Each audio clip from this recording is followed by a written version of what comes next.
Buenas tardes, bienvenidos a una nueva edición de Cuarto Intermedio. ¿Cómo estás, Gonzalo? ¿Cómo estás? Pasó volando la semana, estamos de vuelta aquí con la tercera ya edición de este programa, ¿verdad? ¿Cómo se va el mes de diciembre, no? Rapidísimo. ¿Y qué tenemos para hoy? Bueno, tenemos muchísimos invitados, como siempre. Tenemos muchos temas de actualidad. Fue una semana con bastantes temitas de discusión, ¿no es cierto? Que algunos de ellos los vamos a traer acá a la mesa. Así es.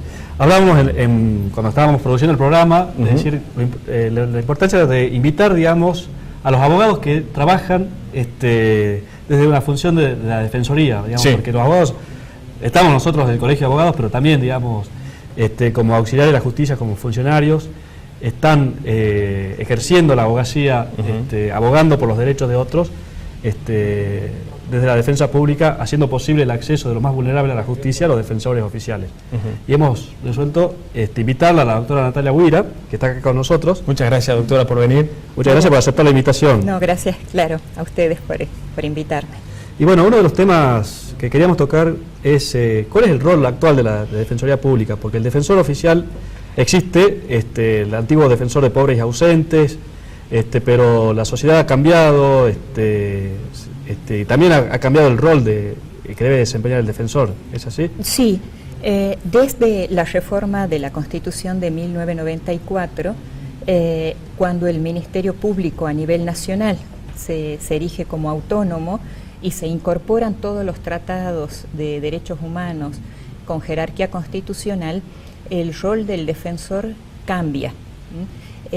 O supuestamente debió cambiar en ese año, y han transcurrido 20 años a la fecha y no se nota un cambio sustancial del defensor burócrata de oficina al defensor que nos indican todas las reuniones que anualmente se hace de la defensa pública, donde es un defensor público que sale a la calle, que trabaja en las cárceles, en los neuropsiquiátricos, en los hospitales, que trabaja con las organizaciones de la sociedad civil, las ONG, promoviendo sobre todo demandas de derechos colectivos, ejerciendo la tutela judicial colectiva.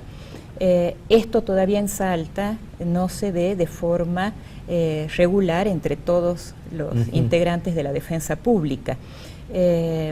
Bueno, ese es el rol, y a la vez constitucionalizar el derecho de familia, constitucionalizar el derecho civil, penal, es decir, trabajar acorde a lo que son los estándares internacionales, ¿no? Claro, efectivamente, digamos.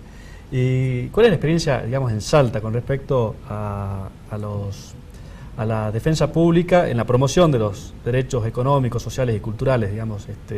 Conocemos que su actividad, desde su despacho, desde la Defensoría Civil 4, ha habido planteos muy interesantes y que han promovido cambios interesantes para la sociedad, digamos. Así es. ¿Qué balance puede hacer desde ese rol activo de la defensa pública? El balance es positivo, porque 3 casos sobre todo, empezando con el muy antiguo caso de la señora Yapura, Gloria Catalina Yapura, con el cual se llega, la Defensoría Oficial Civil número 4, la que dirijo, llega hasta la Corte Suprema de Justicia de la Nación.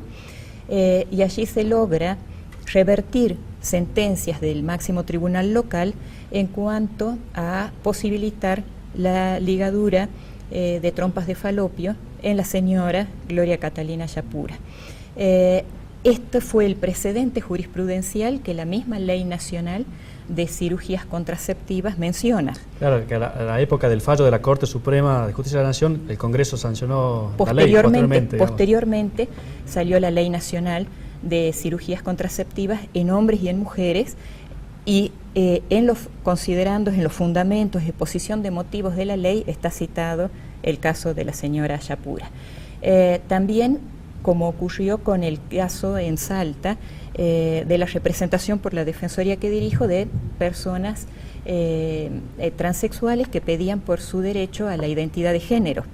En los únicos dos provincias que intentamos por vía administrativa que no sea judicial, fue la provincia de Santa Fe y luego la provincia de Salta, siguiendo el antecedente de Santa Fe.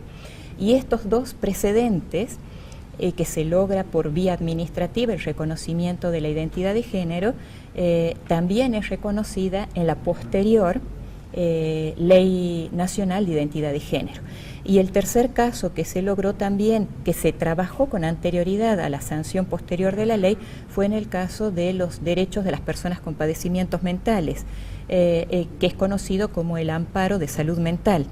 En ese entonces, la Defensoría que dirijo trabaja todo con los estándares internacionales de protección de derechos de las personas con padecimientos mentales, exigiendo la inclusión social de estas personas en la comunidad con tratamientos dentro de la comunidad.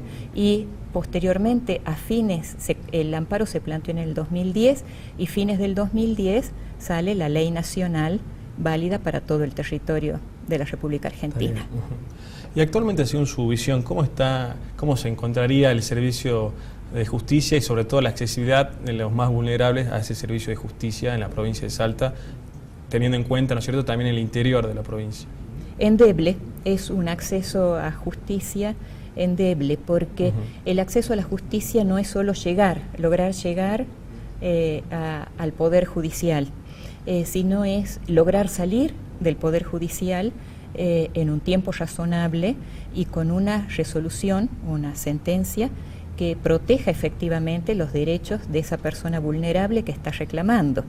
Entonces, si vemos las dimensiones territoriales de la provincia de Salta, hay muchos lugares inaccesibles, donde viven personas que les dificulta muchísimo el acceso hasta la ciudad judicial o hasta los centros de las otras jurisdicciones. Sí, es un gran paso la existencia de las asesorías itinerantes, pero es un paso endeble, no es firme.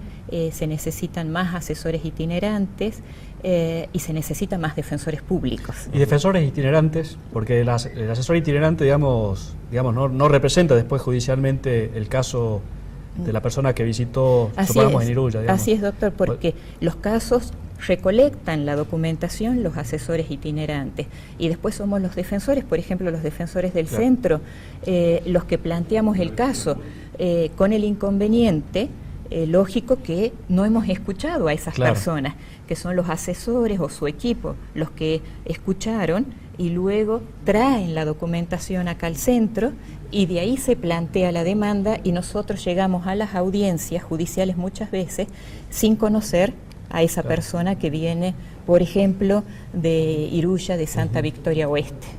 Bien.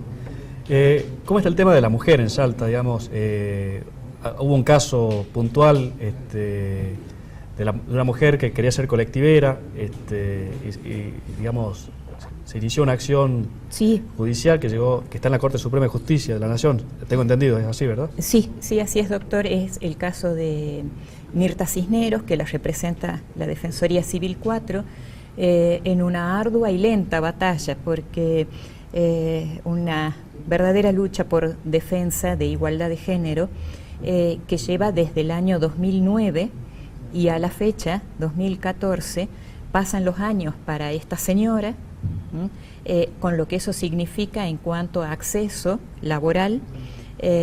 Ya se ha expedido en la Corte, en la Procuración General de la Nación, la doctora Gils Carbó, favorablemente, con dictamen favorable, entendiendo que hay discriminación de género y que corresponde hacer lugar a la demanda que hemos planteado en el año 2009, pero aún falta el fallo de los ministros de la Corte.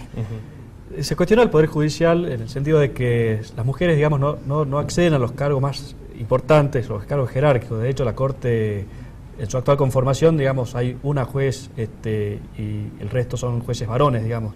¿El Ministerio Público se replica esa situación? En el Ministerio Público, en las máximas cabezas, que es el Colegio de Gobierno, actualmente lo integran un hombre y una mujer, el doctor López Viñals y la doctora Mirta Lapad, a la espera de la designación del defensor o defensora general.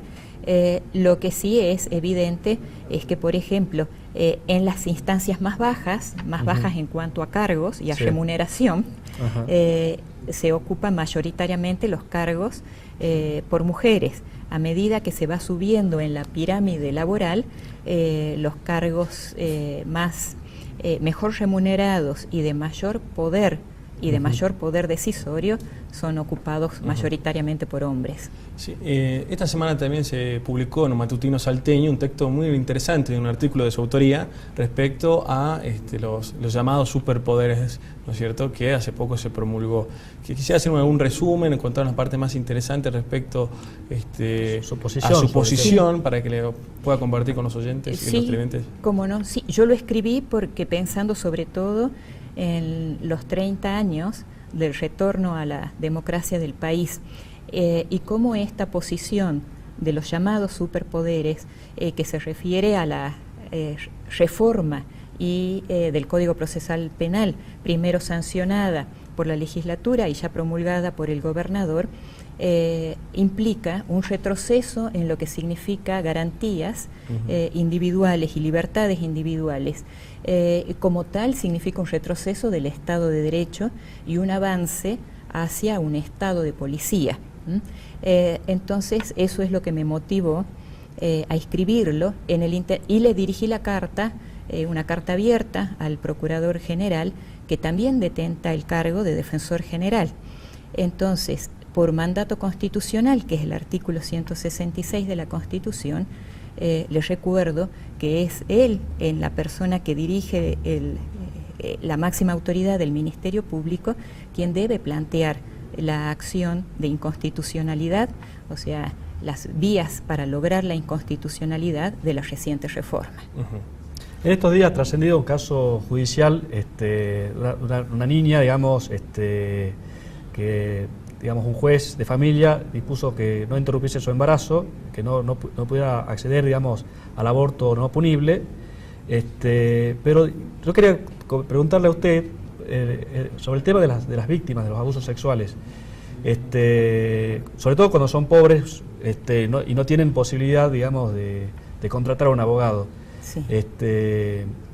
En las causas penales donde ellas intervienen como denunciantes no se constituyen como querellantes, y pareciera que hay un vacío de parte del Ministerio Público de que no les garantiza, digamos, un acceso a la justicia, una posibilidad de ejercer sus derechos como querellantes en esas causas. Eso es así, es una realidad. Es una realidad, porque las víctimas de delitos en general, y sí, las víctimas de delitos contra la integridad sexual debieran tener querellantes oficiales, o sea, así como está el defensor oficial en la parte penal para los imputados, debieran haber un cuerpo de querellantes oficiales que pertenezcan al Ministerio Público y que defiendan los derechos de las víctimas dentro de los procesos penales, porque muchas veces la causa, por ejemplo, por un delito contra la integridad sexual, queda únicamente en manos del fiscal que hace la acusación y en manos del defensor oficial penal que defiende al imputado. Y la niña víctima o la mujer víctima o los hombres víctimas en otro tipo de delitos quedan como convidados de piedra. Y esto es una visión arcaica del derecho penal, porque en el derecho penal moderno se tiende a revalorizar la posición de la víctima dentro del proceso. Bien, respecto al protocolo que debe seguir las autoridades médicas que dictó el año pasado fue la provincia, ¿cuál es su postura al respecto? Tengo entendido que usted hizo una presentación al respecto junto con otras firmantes. Así es. El año pasado interpusimos una acción de inconstitucionalidad junto con la doctora Graciela Butcarol y la doctora Mónica Menini, representando a Mujeres en Igualdad de Oportunidades, una organización de la sociedad civil, y yo como defensora oficial, porque a nuestro criterio el protocolo y el decreto del gobernador viola severos derechos. ¿En qué aspecto? El caso FAL de la Corte Suprema de Justicia de la Nación estableció claramente que no deben producirse ningún tipo de dilaciones para poder acceder a la práctica solicitada por una mujer o por una niña de aborto no punible. el gobernador de la Cuando es provincia. víctima de una violación, digamos. Cuando es víctima de una violación. En el decreto del gobernador se especifica claramente que se tiene que dar intervención de forma obligatoria para hacer una declaración jurada ante el defensor oficial o ante el asesor o asesora de menores. A mi criterio como defensora oficial, leyendo reiteradamente el caso FAL, yo me encontré con que esta intervención que el decreto le da a integrantes del Ministerio Público significa una dilación, un obstáculo para llegar directamente a la práctica del aborto no punible, que es en caso de abusos y violaciones, que la debe solicitar directamente la persona víctima de ese delito ante las autoridades del hospital público, sin la intervención de la necesidad de una declaración jurada ante magistrados del Ministerio Público. Por eso fue mi intervención. Eso actualmente está... Está en la Corte Suprema de Justicia de la Nación, porque la Corte Provincial ha entendido que esta intervención obligatoria del Ministerio Público no importaba dilación alguna. Entonces fue recurrido a la Corte de la Nación. Tenemos que cerrar el bloque. Sí. Doctora Buira, muchísimas gracias. Muchísimas gracias, doctora. Por su presencia. Muchas gracias a ustedes por la invitación y por hacer conocer a la comunidad el trabajo de la defensa pública. Bueno, muchas gracias. Vamos a un brevísimo corte y seguimos en Cuarto Intermedio. Seguimos en Cuarto Intermedio, seguimos, Roque, recibiendo visitas. Invitados los vecinos, ¿no? Exactamente. El Colegio de Abogados está al ladito, le contamos a la gente de la Caja de Abogados, y nos visita su presidente y el vicepresidente. Así es. A mi siniestro está José Abraham Tuma, presidente del Colegio de Abogados. La Caja de Abogados. Ya lo convirtió en presidente Eduardo del Romani, colegio. está pegando un grito atrás de cámara. Y como vicepresidente, Roberto Melo, de la Caja de Abogados. Bueno, muchas gracias. Muy buenas tardes, ¿cómo están? Bueno, muchas gracias a ustedes por esta invitación. La verdad que fue una sorpresa, pero grata sorpresa, por supuesto. Y quiero agradecerles sinceramente esta invitación, ya que me permiten o me dan la oportunidad de hacerle conocer al afiliado de la Caja de Abogados el estado de la misma. Por otro lado, bueno, quiero felicitarlos por la valentía que tuvieron en encarar este programa, llevar adelante este proyecto que me parece muy importante para los colegiados en general y para la comunidad toda. Bueno, muchas gracias. No, por favor. Bueno, estamos ya terminando el año y es momento de hacer balances, digamos. Me gustaría conocer, digamos, de la gestión, digamos, qué resaltan, cuál es el balance de la actividad de la gestión. Bueno, en realidad, como bien ustedes lo saben, especialmente Roque, que fue quien en su momento, cuando arrancábamos la campaña preelectoral, me había entrevistado y había hecho conocer a los afiliados cuáles eran nuestra propuesta. Creemos haber estado a la altura de lo que veníamos proponiendo, que era darle una dinámica distinta a la institución en cuanto a las respuestas que necesitan los colegas, especialmente con respecto a la publicidad de los actos de los cuales nosotros estamos respondiendo, tratando de acercarnos a cada uno de ellos, llevándole la información de cuál es el estado de nuestra institución, cuáles son nuestros proyectos, qué estamos haciendo por cada uno de ellos. ¿Cuáles son los canales de comunicación, digamos, para...? Y especialmente hemos apuntado a llegar a los abogados a través de los mails y después de informaciones que tenemos una revista que hemos sacado con el Colegio Público de Abogados. Y la página de internet de la Caja también. Especialmente con la página del colegio y de la Caja. Así es.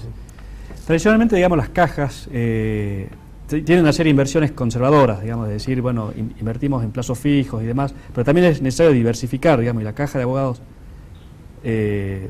asumió, digamos, esa postura. Así es, hemos llevado adelante esa idea de intentar diversificar los ahorros de nuestra institución, teniendo en cuenta la circunstancia en que nos encontramos sociofinanciera y económica que está atravesando el país, donde no se puede invertir en moneda extranjera, habida cuenta que tenemos un cepo cambiario, el proceso inflacionario que está de alguna manera erosionando todos los activos financieros y reales que hay en los diferentes niveles de inversión. Y eso ha llevado a que nuestro Consejo de Administración procure y tome de alguna manera un cambio en la orientación para tratar de preservar, porque nuestra institución lo que tiene como finalidad y como objetivo alcanzar es justamente administrar esos activos para generaciones futuras y venideras de nuestros colegas. Así es. Y dentro de todas estas inversiones que se pueden llegar a hacer o no, están trabajando también conjuntamente con el Colegio de Abogados, lo cual no era antes usual, ¿no es cierto? A partir de las elecciones que el año pasado se integraron. Es así, Roque. Bueno, una de las características que está de alguna manera poniéndose en relieve de esta conducción es justamente una vuelta a la comunicación institucional entre las dos entidades que nuclean a los abogados de Salta. Esto entendemos que es el principio basal para poder establecer y lograr objetivos comunes. La verdad que para nosotros de alguna manera nos resulta sumamente fácil por nuestra formación, por nuestra vocación, por nuestra pertenencia colegial. La mayoría de nuestros consejeros han tenido una participación en la vida del Colegio de Abogados, y lo cual eso de alguna manera facilita la tarea y la comunicación, y por supuesto, de más está decir, la vocación institucional que ha demostrado las autoridades del actual Consejo Directivo de nuestro colegio ha permitido que veamos un futuro entre las dos instituciones logrando objetivos muy importantes. Además, digamos, del pago de las jubilaciones, de las prestaciones de seguridad social que presta la Caja de Abogados, ¿qué otros servicios presta el afiliado de la Caja? Bueno, vos sabés, Gonzalo, que uno de los cuestionamientos que hace el abogado joven fundamentalmente pasa por ahí, porque ve lejana tal vez la posibilidad de acceder al beneficio de la jubilación. Pero la Caja atiende todo tipo de contingencias, llamémosle así, que atraviesa el afiliado en el transcurso de su vida profesional. Por ello la Caja atiende los subsidios por nacimiento, el subsidio por matrimonio, un subsidio por incapacidad, porque nadie está exento de sufrir algún percance en el desarrollo propio de su profesión o de la vida misma. Entonces la Caja atiende especialmente esa situación a través de esos subsidios. También tenemos la asistencia médica que se brinda con un médico que atiende todos los días, de lunes a viernes, en la sede central, acá en Salta, como también lo hacen las delegaciones del interior, que tenemos unos médicos que atienden a los afiliados que tal vez no cuenten.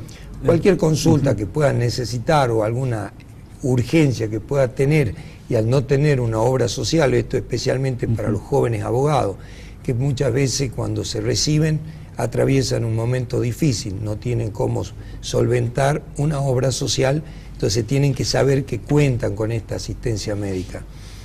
Bueno, también sabéis que tenemos un fondo de alta complejidad, son situaciones más delicadas, más extremas, pero bueno, está previsto para atender aquellos eventos o aquellos contingencias, como te dije, que es propio y que muchas veces muchos colegas recurren a la institución a buscar esa asistencia. También tenemos un salón de eventos que tal vez muchos no lo conocen, no saben, es importante que sepan. A los jóvenes abogados especialmente hay que hacerles saber, cuando ellos se afilian, les estamos enviando una nómina con todos los beneficios. Es importante que lo lean para que allí se informen y sepan con qué beneficios cuentan dentro de la institución. No necesariamente tienen que atravesar 30, 35 años para recién percibir un beneficio. Lamentablemente, aquellos en buena hora, y ojalá nunca lo necesiten, porque vos sabés que cuando necesitas a la institución son en esos momentos difíciles que lo atraviesan. Sin duda, siempre están aquellos que lo precisan, y cuando lo precisan sabe que cuentan con su institución, con la Caja. Usted nombró el tema de la obra social, ¿no es cierto? Y fue uno de los temas de campaña en tratar de ver la posibilidad de tener una obra social. Usted nos explicó después, ya una vez que asumió el cargo, las complejidades que para llegar a ese ese sueño? Aclaro, yo nunca había prometido ningún tipo de obra social, pero porque siempre fue una discusión. Sí, es algo que siempre el abogado en la calle plantea de que debiéramos tenerlo, pero eso es por la falta de conocimiento de cuáles los requisitos que debieran cumplirse para poder llegar a crear una obra social. Y no es fácil, se necesitan un mínimo de 25.000 o 30.000 afiliados para poder sostener y cubrir los gastos que vos tenés para tener una obra social. Entonces no es fácil, nosotros tenemos hoy 1.600 afiliados activos. Entonces, ¿cómo llegamos a poder sostener una obra social de ese tipo? Sería imposible. De esa manera, por eso siempre tuvimos claro que no podemos aventurarnos a crear una obra social, pero sí cubrimos esa necesidad que tiene el afiliado con los convenios que hemos celebrado, tanto con el IPS, con Swiss Medical, con ACA Salud, con Sancor Salud, que acabamos de firmar hace pocos días, y OSDE. Entonces, esa asistencia médica, que es la que el abogado necesita, hay unas opciones, hay una gama de opciones que el abogado tiene que recurrir a la caja e informarse de cuáles son aquellas que él puede, de acuerdo a su posibilidad, de acceder. Así es. En otros años, la Caja de Abogados y también otras instituciones de profesionales, digamos, tenían entre sus servicios o sus prestaciones el crédito, el acceso al crédito, permitirle. La Caja de Abogados actualmente tiene esa... Actualmente, siguiendo, digamos, tal cual, o sea, dentro de las prestaciones que señalizó José con mucha precisión, uno de los beneficios que está de alguna manera teniendo mucha incidencia para resolver problemas de jóvenes y no tan jóvenes abogados. Pensemos en abogados, por ejemplo, que quiere instalar su estudio, que implica una inversión, digamos. Hay una línea de crédito de préstamo de consumo solidario que está vigente, que ya estaba implementado y que nosotros tuvimos que redireccionarlo en términos de las alícuotas y del acuerdo crediticio para otorgarlo con algún tipo de corrección, pero hoy está teniendo, digamos, un nivel de requerimiento muy alto y es materia de agenda del Consejo de Administración para el año 2014 avanzar sobre diferentes líneas de crédito a la que hacías vos referencia, Gonzalo, para los jóvenes abogados. A propósito de ello, el presidente de la Comisión de Jóvenes Abogados del Colegio y sus colaboradores nos hicieron llegar una inquietud a propósito de las necesidades de los colegas que se están iniciando en el ejercicio de la profesión, y una de las líneas va a estar orientada, que ya está en la práctica, de hecho se está implementando, pero la vamos a de alguna manera tabular y especificar de otra manera. Bueno, se nos acaba el tiempo, también el tiempo es tirano, como decimos siempre. Le agradecemos muchísimo, presidente, vicepresidente, muchísimas gracias. A ustedes, la verdad que muy auspicioso esta idea, como decía el presidente, la valentía. Necesitamos un programa de abogados, conducidos por abogados, que se hable de política en general, de política judicial y de todos los temas vigentes que tanto nos hace falta a los abogados para estar actualizados y en permanente contacto con la realidad. Esperemos que esta no sea la única invitación que tengamos. Aprovechamos este espacio para hacerle llegar a la familia de los abogados de Salta una feliz Navidad y un próspero año nuevo, y bueno, hasta el año que viene. Así es. Bueno, vamos a un corte, Roque. Sí. Ya volvemos. Tercer bloque de cuarto intermedio, Roque. Vamos, seguimos bloque a bloque con nuevos invitados, temas muy interesantes, ¿no es cierto?, siempre actuales. Hoy nos visita un abogado en particular, el doctor Pedro Guillén, Oscar Pedro Guillén, quien fue secretario de Derechos Humanos durante la gobernación de Juan Carlos Romero, del año 2003 al 2007, ¿no es así? Así es, y es especialista, el doctor, en Derecho Penal, en Derechos Humanos. Muchas gracias. Por favor, es un placer. Por su presencia. Gracias por invitarme. Estamos viendo los 30 años de la democracia, digamos, y uno se pregunta, ¿cuál es el rol que le cabe al abogado, digamos, en la democracia? Bueno, es una figura que hay que rescatar, ¿no? No siempre se ha hecho. Yo, antes que nada, uno por ahí ha pasado por la función pública, pero yo me siento, antes que nada, abogado, ¿no? Quizá uno pase y vuelva a pasar y vuelva a salir de la función pública, pero lo que uno hace o debiera hacer cuando tiene responsabilidades públicas es acordarse del abogado que tiene dentro, porque la tarea del abogado, que es defender derechos, es una tarea muy noble, donde trabajan los abogados, dicen, se alejan las dictaduras, ¿no? Y el ejercicio de la abogacía es incompatible con la opresión. Yo creo que el abogado está y debe estar siempre al lado de las libertades públicas, custodiándolas, defendiendolas. No es casual que los muertos de la dictadura son los periodistas y los abogados. Hablo de ese abogado, no hablo del abogado que nos deshonra, que ha llevado una mala reputación social de los abogados. Ese merece la sanción que marquen las leyes, ¿no? Por lo demás, yo siempre me parece un momento propicio y oportuno rescatar la tarea social del abogado y su compromiso con la democracia, con el Estado de Derecho, con la Constitución. Y esto también me lleva, si ustedes me permiten, hago una digresión, a una crítica. Alguna vez en Salta los abogados tendremos que reformular la ley que nos rige, que en todo su articulado se dedica muy poquito, no dedica palabras, por ejemplo, a derechos humanos, a democracia en la Constitución, porque nació en un gobierno autocrático, se dictó en el año 79. Y hasta ahora no hemos podido reformar. Los abogados jóvenes hoy juran por esa norma, ¿no?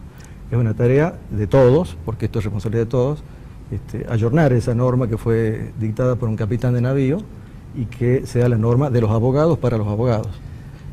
Exactamente, como garante de las libertades públicas y el compromiso, digamos, en la defensa de la democracia y del Estado de Derecho. Así es, bueno, hay muchas cosas que hay que hacer y quizá quienes más capacitados estén para hacerlo sean los abogados. Por ejemplo, el sistema democrático y legislativo en Salta tiene un reparto, digamos, de escaños respecto de votos que es un desastre, es inicuo. No hay representación de minorías en muchos departamentos y ahí está, y ahí perdura y no se modifica. Lo mismo que los sistemas, en muchos casos, de elección popular, los mandatos, la forma de elección de jueces, que creo que va a ser tema que sigue. Son cosas que son muy sensibles y hay que hacer las reformas que demandan los tiempos, ¿no? 30 años de democracia y uno mira algunas cosas que están sucediendo a nivel del país y son desalentadoras, cuando sabemos hacia dónde hay que caminar. El presidencialismo forma parte ya del problema argentino más que de su sistema político, ¿no?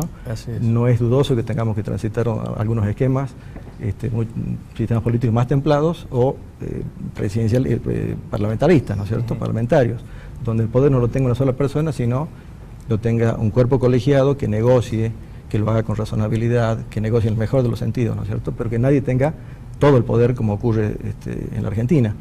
Estas razones llevaron a Alemania a cambiar el sistema que tenía presbiteriano con la República de Weimar a un sistema parlamentario.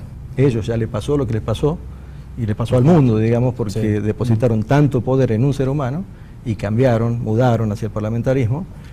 Nosotros ya ahora tenemos sobradas razones para cuestionar el hiperpresidencialismo que tenemos. Bueno, ahí tienen que estar los abogados también con su prédica en la institución o en el lugar donde estén, ¿no? Así es. En cuanto al servicio de justicia, a nivel nacional también se trataron proyectos de los llamados democratización de la justicia. ¿Cuál es su opinión al respecto?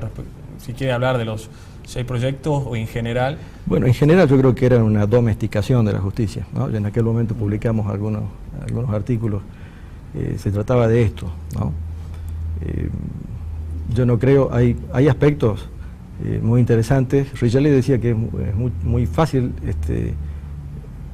adjudicarle errores a la justicia, pero es muy difícil subsanarlos, ¿no? Esto es muy cierto también. Pero hoy yo diría que la justicia no llega a todo el mundo. La que llega a todo el mundo, por ejemplo la justicia penal es la que llega a mayor cantidad de gente, pero ocurre que casi todos los condenados, en un 95-97%, son las clases desfavorecidas, pobres. Usted ve las ocupaciones de los penados, son desocupados, con tareas, con salario, con ingresos muy bajos, es el 97%. Entonces, no es muy democrática la represión penal, se dirige a una sola clase. Si usted me dice que la reforma judicial se orienta a que la justicia llegue, lo haga con eficacia, lo haga con calidad, tenemos grandes déficits, no solo es la falta de independencia, que es un gran déficit, sino también su falta de eficacia. Un proceso civil importante, ¿cuánto tiempo dura? Sí, se extiende el tiempo, 5, 7... 10, yo tengo uno de 15, estamos litigando todavía. Los procesos laborales, estamos hablando de una persona que por ahí perdió el trabajo. Sí. Y son, bueno, si de esto vamos a hablar, fenómeno, lo hagamos de buena fe. Pero las reformas que promovía el Poder Ejecutivo Nacional, creando además una instancia superior, previa a la Corte, cámaras de casación y demás, me parece que tenían un propósito que bueno, ya la Corte hizo lo que tenía que hacer en gran parte en la reforma del Consejo, que se trataba también, ¿Cuál era el argumento? Democratizar el Consejo, de modo que tenga componentes democráticos, pero esos componentes tenían que ser necesariamente el partido que saque más votos. Y esto nos va a llevar a un juez que comparta, entre comillas, el proyecto político, y esto afecta a la independencia. Y la Corte de Salta, digamos, el sistema de designación y que su estabilidad es precaria, duran 6 años, duran Así es, sí, bueno, me tocó estar en la reforma constitucional del 98 cuando se sujetó, digamos, quedó sujeto a reforma el artículo para darle estabilidad absoluta, ¿no? Y curiosamente, quienes promovieron que esto siga así, no fue el bloque que yo asesoraba, digamos, del Partido Justicialista, sino el otro, por razones que no voy a comentar ahora, y quedamos ahí con un sistema que a mí me parece censurable, ciertamente. Tienen que ser inamovibles, debieran serlo, eso les va a dar independencia, pero bueno, ahí está, digamos, esta es la Corte que tenemos. Respecto de su tarea, bueno, también habría mucho que hablar. Yo creo que las Cortes en general deben marcar con su jurisprudencia, con sus decisiones, un camino ético, sobre todo en materia de derechos humanos y libertades públicas, ¿no? Así es. Compartíamos el primer bloque con la doctora Natalia Guira, digamos, una defensora que ha demostrado desde su función, digamos, un compromiso serio y sostenido en el tiempo con los derechos humanos en Salta, digamos. ¿Cuál es su visión de la situación actual de los derechos humanos, hoy siglo XXI, año 2013? ¿Cuál es la deuda que tiene Salta con los derechos humanos? Bueno, yo soy muy crítico, siempre lo fui. Tenemos muchas cosas, sobre todo en materia de derechos humanos uno nunca puede bajar los brazos o decir la tarea está hecha. Hay muchos problemas, yo diría los problemas en materia de seguridad en Salta. Yo creo que la construcción del sistema penal es una construcción democrática. La acción penal y cómo se ejerce la acción penal en nombre de todos nosotros, debemos tener parte, todos nosotros también, en cómo se construye, cuándo se ejercita, cuándo se excita y cuándo se abandona.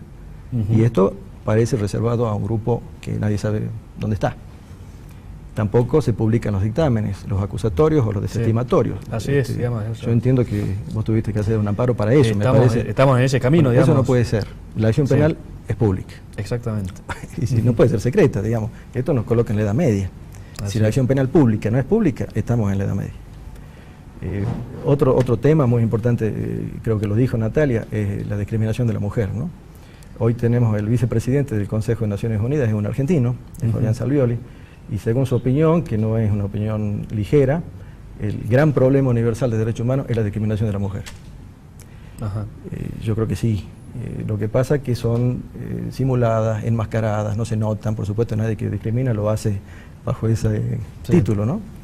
Y en Salta yo creo que hay una situación muy específica respecto de pueblos indígenas, siendo Salta además la provincia que mayor cantidad de etnias tiene del país. Y yo creo que no hay una conciencia todavía de que se trata de una cultura o de diversas culturas respetables en su identidad, en su preexistencia. Hay una especie de tolerancia o una especie de imposición. Le vamos a llevar y le vamos a hacer una casa. Bueno, yo les preguntaré qué quieren antes de ir a hacerle una casa o darle una camioneta. Es lo que ellos dicen también. La autonomía no es que yo les inculque los valores míos, sino indagar acerca de los valores de ellos. Claro. Acá también me parece que es muy poco lo que se está haciendo. Uno escucha a veces, y cuando escucha ve que en las palabras del funcionario de turno subyace una concepción paternalista, que es la negación del diálogo intercultural. El diálogo intercultural debe partir por reconocer que el otro es diverso y es autónomo. El otro día charlaba con un periodista que se enojó, bueno, después nos amigamos, porque me decía, doctor, usted propone que se aplique el derecho indígena en la misión en donde ocurre un delito, y eso es derecho penal consuetudinario, no escrito, un escándalo para nosotros, que somos romanistas, no tiene que estar escrito el principio de legalidad. Bueno, pensemos en el caso de Ruiz, por ejemplo. De Huichí, ¿verdad? De Huichí, el caso que hubo en Misiones, Julián. Sí. Bueno, ahí normalmente, ¿qué hace el sistema nuestro normalmente? Lo absorbe y le aplicamos nuestros principios. Entonces usted calcule que los valores de los que está imbuido el Código Penal nuestro no son los mismos valores. El Código Penal nuestro tiene además una vertiente alemana y suiza, ¿no? Esos valores de esa cultura bávara no son los mismos de los huichíes del Chaco salteño. Entonces, querer imponer un sistema represivo a una comunidad tan distinta es una especie de genocidio cultural. Y esto hay que decirlo y hay que reconocerlo y hay que aceptarlo.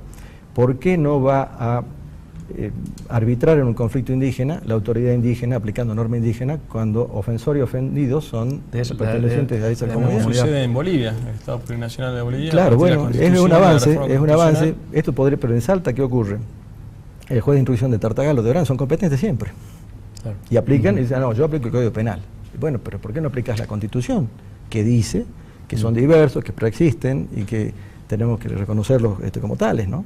Así es. Y esto acá no se construye, esto queda, hay una especie de tolerancia, entonces cada tanto un sistema lo absorbe nuestro sistema penal y lo resolvemos, y cuando hay alguna voz, como les decía de este periodista con el que conversé hace poco, me decía, bueno, usted no me puede decir que el derecho nuestro es como el de ellos, el de hecho es retrógrado, es primitivo. Yo digo, bueno, el que pensó que era una civilización superior fue Hitler, hizo lo que hizo.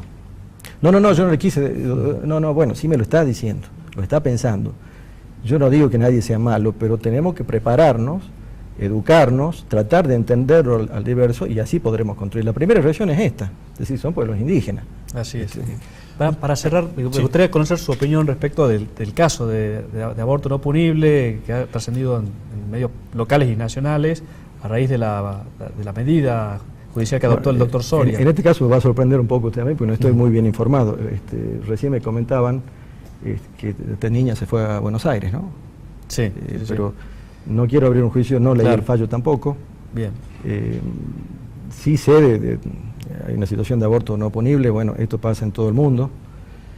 Imponerle a una mujer la violencia de que deba seguir una gestación que fue fruto de un acto tan aborrecible como la violación, me parece algo, no dicho de este caso, sino dicho en general. En general, sí. Las legislaciones todas admiten la interrupción en este caso, ¿no? No sé bien, aparte fue un amparo, creo, sí. No estaba en sede penal, sino que fue en sede de un juzgado de familia, que ahora creo que la niña se fue y lo realizó, no estoy muy... Sí, eso no es claro, pero digamos, hay derechos en pugna, digamos, por ahí, hablamos del derecho de la niña y de su... Sí, bueno, en caso de violaciones yo creo que... de la persona por nacer, digamos. La doctrina penal, ¿no? Sí. Yo no tengo en este caso, digamos, ningún motivo para disentir con la mayoritaria doctrina penal en semejante abuso, ¿no? Y en semejante violencia. Bien. Y usted también es un hombre muy identificado con Tartagal, ¿no es cierto? ¿Cómo ve la situación del interior, el ejercicio de la profesión, del servicio de justicia? Bueno, yo soy muy crítico del servicio de justicia, ¿no? Siempre lo fui. Yo creo que tenemos muy poco, no tanto como abogados, sino el justiciable que está atrás nuestro esperando una decisión judicial. No creo que haya una diferencia específica, esencial, entre cómo se presta el servicio en Tartagal, digamos provincial, y la justicia de acá. Yo las veo morosas, las veo en muchos casos indolentes. Los jueces parecen no sentir cuáles son los dolores del cuerpo social al que pertenecen. Veo también en muchos casos que hay una especie de resabios monárquicos que están en el Poder Judicial. Yo creo que los jueces son funcionarios públicos, que están sujetos a la crítica como cualquier funcionario público, y que los abogados tenemos que democratizar estas cosas, ¿no? La justicia retardada, los procesos lentos, el poco servicio que se da en horas, me refiero, al día, son cosas que tenemos que modificar. Que un poder judicial que antes, hace 50 años, estaba al día con sus conflictos y con sus fallos, descansar un mes y medio por año estaba bien. Hoy me parece que no está bien. Trabajar mediodía. Claro, claro. Después, bueno, si hay que pagar más, habrá que pagar más, pero no se puede tener un poder del Estado moroso como con semejantes vacaciones. Esto, porque acá hay un trabajo diario del abogado confrontado con el trabajo que tiene otra naturaleza de juez. Y hay una frase de un insigne abogado salteño, Tilio Cornejo, un hombre muy interesante. Él tiene un libro de colección de escritos judiciales de él, y en uno de esos dice que el abogado es como el panadero, debe conseguir todos los días algo para comer, ¿no? La harina, la sal. En tanto el juez recibe un queso estacionado durante un mes. Aquí hay esta metáfora habla mucho, y yo creo que habla también en el camino que debemos transitar los abogados. Así es. Bueno, muy interesante, doctor Guillén. Por favor, muchas gracias. Un placer. No quiero, discúlpeme que le robo unos minutos más para felicitar la tarea de ustedes y la iniciativa del colegio, ¿no? todo lo que sea canales de expresión y para los abogados, también quiero ser un poco protestón con esto. Los abogados necesitamos también contarnos nuestras cosas y contarle a la gente qué hacemos. Así ¿no? es. Quizá esto también nos reconcilie más con la población a la que pertenecemos. Así es. Ese era el objetivo del programa. Es la idea, definitivo. sí. Bueno, muchas gracias, Gracias, doctor doctor. Guillén. Muchas gracias, doctor. Vamos a un nuevo corte y El seguimos último con corte corte intermedio. y sigue en el último bloque. Seguimos acá, cuarto bloque de cuarto intermedio. Cuarto bloque.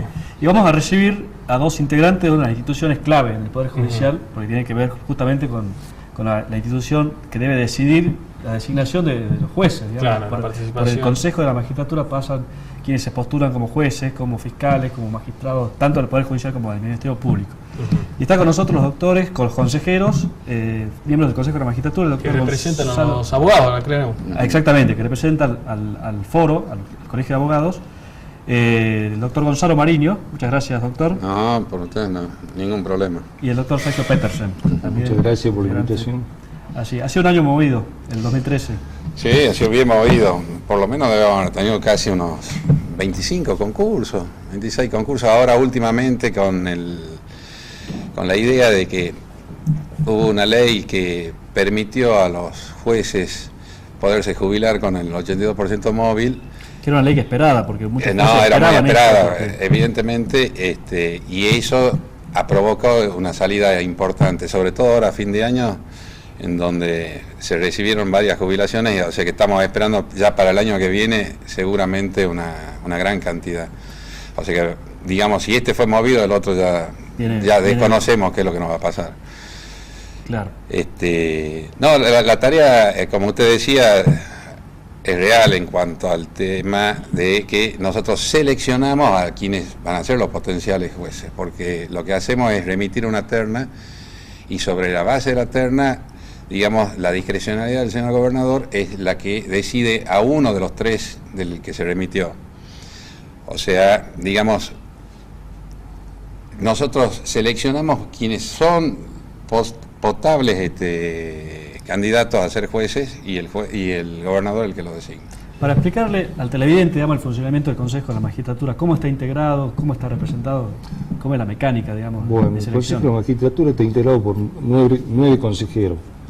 3 representan a la matrícula, que es el doctor Mariño, el doctor Río y yo.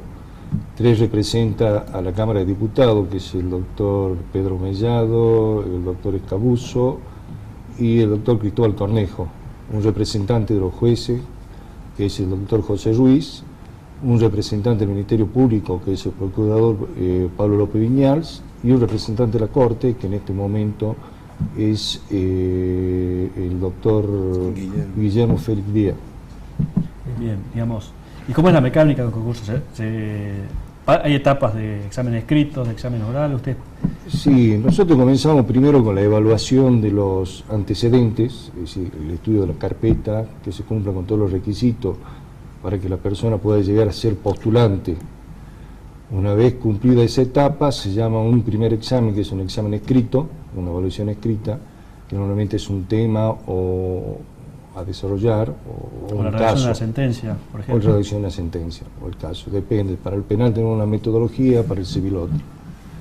Y después se pasa el examen oral, que es un examen de ampliando los conocimientos científicos de la persona y en la fase personal para conocer la calidad de la persona que se presenta a concursar.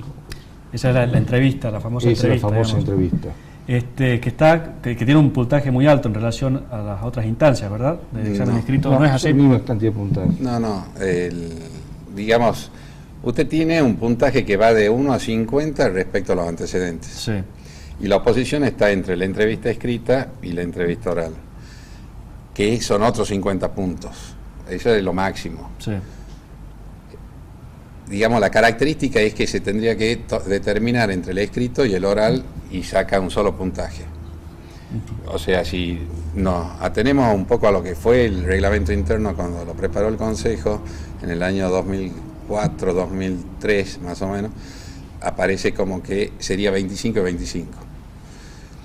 Muchas veces la importancia de la entrevista oral hace que le demos un puntaje interesante, digamos, con respecto al escrito, porque es el desarrollo, digamos, ya personal que uno tiene con el entrevistado, o sea que podemos variar en ese momento, pero lo normal es que sea 25-25. A diferencia del sistema nacional del Consejo de la Magistratura de la Nación, acá en la provincia, ¿a ustedes se le asigna partida para poder desarrollar su trabajo o asesores para poder trabajar más tranquilamente o para preparar mejor los exámenes, por ejemplo? No. Es totalmente gratuita, somos nosotros. La tarea es ad honorem, ¿verdad? Es ad honorem. Es ad honorem todo, porque inclusive cuando hay que preparar temas, la fotocopia nos encargamos los consejeros de sacarle, sin erogaciones ni gastos al consejo, y es totalmente gratuita. Inclusive se implementó una nueva metodología de tratar de llevarlo al consejo, a los lugares a donde se concursa el cargo. El año pasado, este año tuvimos en Orán, y el año que viene creo que tenemos planeado salir a otro lugar donde se concursa. Nuestro tiempo lo disponemos para el consejo en ese momento, abandonando toda nuestra tarea. Es decir, todo es totalmente gratuita, pero gratificante para nosotros, sabiendo que estamos haciendo un aporte a la comunidad y a los abogados mismos, ¿no? Así ¿Qué es. tal el desempeño de los colegas, podemos decir colegas de la calle, ¿no? Así nos llamamos nosotros con cariño? ¿Cómo es el desempeño en los exámenes? La verdad que tendría que decirle que es muy poco el colegiado que se presenta, el abogado particular que se presenta. No sé, por algún miedo o algún motivo, o porque no conoce realmente la metodología del colegio. Tratamos, vía del colegio, página del colegio, tratar de incentivarlo al colega que se presenta. Y realmente cada vez que se presenta el colega, se nota la diferencia con respecto a la persona que viene de carrera, porque tiene un poco más de calle, conoce más, es más amplio su en mirada, el criterio, sí, en su mirada. Entonces por eso es que nosotros aprovechamos esta oportunidad para incentivarlo a los colegas que se presenten a los concursos. Es muy bajo el porcentaje que se presenta. Está tomado ya casi como una carrera judicial, que es lo que no queremos. No queremos ni inclusive la misma corte quiere esto. Quiere la amplitud que se presenten los abogados litigantes también, para darle un cambio a la metodología judicial. Y en proporción al género, digamos, son más las mujeres que concursan que los varones que, digamos... No, hay muchísimas. ¿Y a qué se debe, digamos? ¿Hay una vocación mayor por el Poder Judicial de las mujeres o por una cuestión...? Y puede ser que tengan, yo pienso, digamos, de una manera de decir, pero que creo de que son más dedicadas en una de esas a la actualización, están constantemente, ¿no es cierto?, avanzando en los estudios, mientras que, digamos, nosotros que tenemos que ir de un lado al otro, los tiempos son menores. Claro. Pienso. Aparte, la justicia es algo al cual la mujer siempre lo vio con agrado. El hombre, por ahí, muchas veces tiene más la idea de la profesión liberal, lo que no implica de que no se presenten también a los concursos para jueces, ¿no? O sea, esa sensación con la cual salimos de la facultad, la cual queremos desarrollar nuestra tarea desde afuera y no desde adentro. Pero es cierto de que hay una gran desproporción entre los varones y las mujeres. Así es. En algún momento tendremos que pedir visión de género masculina, digamos, al Un Poder cupo, Judicial, digamos. el cupo. Un cupo. El cupo. También lo tocamos antes con el doctor Guillén respecto a la reforma que se pretendía desde el gobierno nacional. Algunos se llegaron a un buen puerto, otras la franqueó a la Corte. ¿Qué opinan ustedes particularmente con la reforma que se pretendía en las mayorías en el Consejo de la Magistratura de la Nación? Bueno, yo considero de que en realidad, evidentemente, ahí se habló de la democratización, por lo menos de acuerdo al proyecto que remitió el Ejecutivo Nacional. Evidentemente que creo que nunca se iba a dar eso. O sea, lo que se estaban buscando eran mayorías propias prácticamente para el gobierno de turno. Eso parecía casi evidente, por lo menos de acuerdo a cómo se sometía a votación. Si uno lo dividía a todo el país respecto a que quienes podían elegir consejeros lo eran sobre los partidos mayoritarios y en una proporción determinada, o sea, tenía que juntarse un porcentaje, que no me acuerdo si era tener el 5% mínimo en cada provincia, y que el partido nacional, ¿no es cierto?, tuviese una sede en cada provincia y tener ese porcentaje, si no, no podía votar. Entonces, yo creo de que era algo a lo cual la Corte actuó con premura y con la velocidad que corresponde y resolvió por lo menos postergar la situación para otra oportunidad. ¿Cuál es su visión con respecto al Poder Judicial salteño, digamos, al sistema judicial salteño? ¿Qué aspectos reformarían de nuestro Poder Judicial? Por ejemplo, lo que hablábamos al principio, del tema de los jueces de corte que duran un periodo de 6 años. No, yo soy un convencido de que tiene que ser permanente. Digamos, no se puede hacer una exclusión de que unos sí y otros no. Si hoy la Corte, digamos, en definitiva tiene un mandato como a plazo fijo, que cada 6 años tiene que revalidar el título, si que, digamos, al señor gobernador quiere mantenerlo o no, es una cuestión a la cual siempre de alguna manera, ¿no es cierto?, lo predetermina. Y lo pone en riesgo la independencia. Exactamente, o sea, para mí, digamos, tendría que ser hasta lo que dice, fija la propia Constitución, que son hasta los 70 años, creo que dice la Constitución. Que dure lo que dura es buena conducta. Exactamente. No, eso, digamos, hasta ahí, pero cualquier juez puede permanecer hasta los 70 años. Por ejemplo, que los jueces paguen ganancias, estén exentos o no. Actualmente recordamos a la gente que están exentos. Sí. Yo creo que sería una buena medida si se paga ganancias. Creo que no están de acuerdo ahí. No, yo no tengo una preocupación de que si tiene que pagar ganancias o no. Pero o sea, capaz que sería una buena medida. Digamos, es una cuestión en la cual gente, ¿no? viene de hace mucho tiempo, aparece como que esto es algo ingrato con respecto a terceros y no lo veo como un privilegio. Yo creo de que por algo se hizo en su momento, o sea, no. El hecho de que se modifique tampoco me preocupa, pero no me tiene a ver si todos los días yo tengo que hacer una modificación para ver si pagan ganancia o no. Y el tema de la formación continua, digamos, porque cuando hablamos de formación continua y uno, digamos, ve quiénes son los asistentes a los cursos de la Escuela de la Magistratura y demás, por lo general no están los jueces sentados, no están los fiscales, no están, y sí, digamos, la gente más joven. No, lo que pasa es que la escuela, en definitiva, es de formación más. Claro, pero el tema de, digamos, un juez que el último posgrado que hizo lo hizo en el año 80, en la década del 80, digamos. Sí, pero yo creo que hoy, ¿no es cierto?, la sensación de lo que se está renovando, porque uno lo ve, son gente que tiene una generación que puede ir de los 40 a los 50, es gente que está muy actualizada. Y evidentemente viene con una velocidad que lo va a hacer, ¿no es cierto?, que prosiga en ese mejoramiento académico, ¿no es cierto?, que por ahí se hace siempre necesario. Pero, digamos, capaz que los jueces de muchos años han perdido el incentivo, pero ahora que se está viniendo la renovación, yo creo que la van a tener. Y volviendo un poco a la cocina, aprovechamos que nos tenemos acá, que nos cuente una confidencia. Hay preguntas que se repiten en los exámenes. Le tenía una pregunta que pasa o no la vara de aprobado o no. Por ejemplo, se dice que a nivel nacional se les pregunta a los jueces si se consideran que el juez hace política o no. Y ahí es una...